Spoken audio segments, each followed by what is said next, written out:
What's up everyone? Welcome to my channel. In this video, we will try to cover Twinmotion. So, the first thing we gotta do is try to install the software. Go to this website right here. First thing, let's sign in. Go ahead and sign in with Epic Games and register an account with them. Once that is done, go back. We can now download and try. Of course, once we've signed it all and everything, scroll down, and here are the choices: free trial or education license. I suggest using free trial. Download it. Here are the requirements. Next up, download the Epic Games Launcher. So go ahead and click that. And here's the installer. Once that is done, go ahead and install that. So once you've downloaded the software, as well as logged in with your Epic Games account, you will come into this window right here. So Unreal Engine, go to Twinmotion here. Next, we have here the installation area. Click this drop-down box. Here, you have plenty of choices.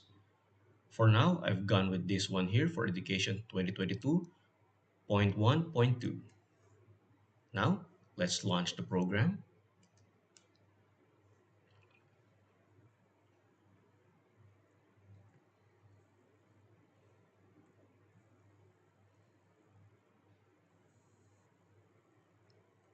All right, here we are.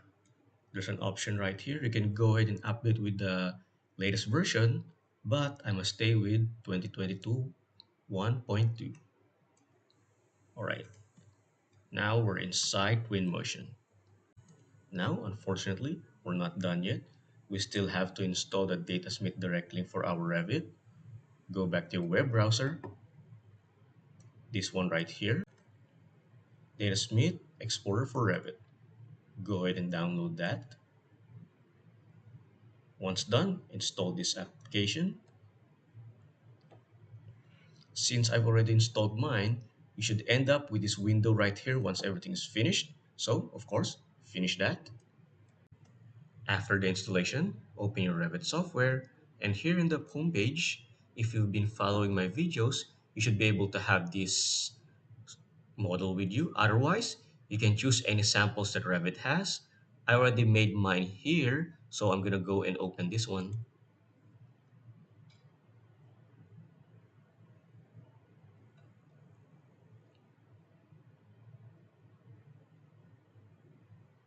Okay, so if you've successfully installed the exporter plugin, there should be a new option here which is called Datasmith.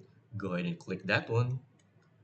And here, this allows us to export the Datasmith file as well as synchronize with Twinmotion itself.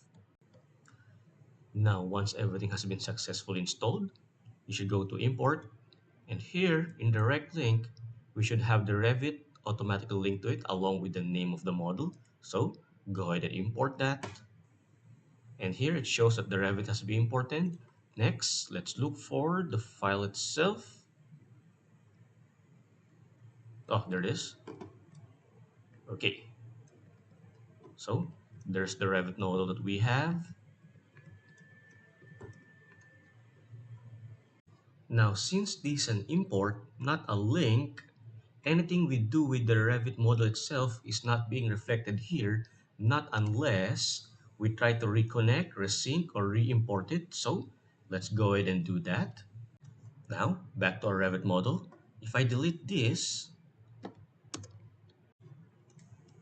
it's not immediately reflected into our Twinmotion model because again, this is an import. So if we want to see the changes immediately, back again to our Revit model, any change that we do, such as removing the floor, or sorry, the roof, or removing this part right here, immediately click Synchronize.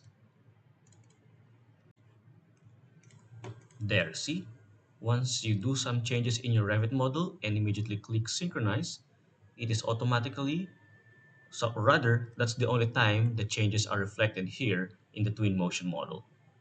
So that's it for this video for now. What we've only done is simply importing Revit into Twinmotion. We barely even scratched the surface. Next video, I'll try to explain the controls and how we can maneuver in Twinmotion itself. So, for questions and suggestions, please do comment below. And if you find this tutorial helpful, please go ahead and like and subscribe. That will help me a lot. Thank you very much, guys. See you in the next video.